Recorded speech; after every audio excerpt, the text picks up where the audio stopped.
We're hearing this word innovation. In terms of your business, what does that mean in practice? I think we have at least 72 different innovation trials going on how to grow better strawberries. And that's just one of the areas that we're focused on.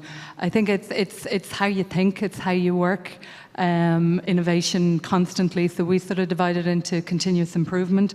So we're constantly innovating in how we do the day job, as well as maybe some transformational information. We might find a variety that eats significantly better. So it's about never resting on your laurels. It's about never saying, I've got the perfect strawberry, there is a better strawberry, or there are more people who could be buying my strawberries, or I could be producing them in a better way. Strawberries. And I do think it's one of the things in the future that in the short term, a lot of companies are going to have to invest heavily to achieve some of the transformations that we need. And I think that challenge is how to support that. I think IBEC spoke about that earlier. It's how do we work through Brexit with state aid rules to enable us to innovate and invest in what we need to invest in order to not stall the industry but keep it going and moving at speed. And as you also, you're trying to do that and at the same time prepare for whatever Brexit might bring in its own way. Exactly, and there's challenges that you don't know what it might be.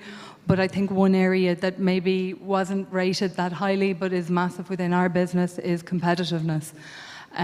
It is huge in our ability to compete in the marketplace. With sterling change that happened. Price, in other words, price still matters. Is massive, but you just lose business. You can't afford to supply the north, let's say, or things like that. So we need to be able to get more competitive.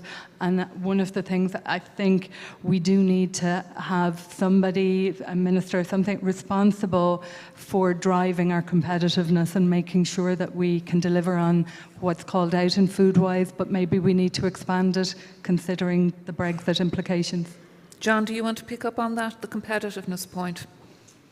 Because price is still, I know the Commissioner was saying there is a market for quality food, but an awful lot of people, and we were hearing, food is at record low prices as a share of income, of people's domestic income. But at the same time, consumers don't want to pay more for food, and they're going to balk and they're going to go for the cheaper option, most of them, as much as they can, aren't they? Yeah, but I think we have to keep proffering the message around the cost of delivering food of a very high standard. But at the same time, neither can we let the businesses be undermined by deals that deliver up cheaper competition that isn't going to operate at the same regulatory standard. And of course that remains, and we want to hear a form of words about regulatory change that might happen across these islands, because if there is a divergence in regulatory standards, that's one of the principal impacts on potentially a difficult Brexit. But actually, chlorinated chicken got that point across, didn't it, in terms of people having an easy example for understanding the difference in food standards for poultry in the United States and in the European Union.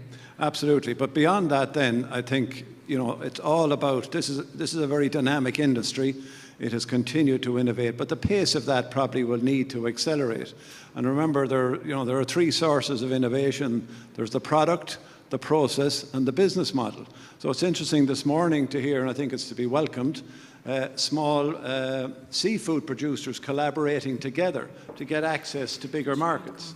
We need to be able to facilitate that kind of cooperative approach across sectors to access markets, even in physical supply chain, physical logistics terms, to adapt business models so we continue to sustain our position and gain new positions in new markets.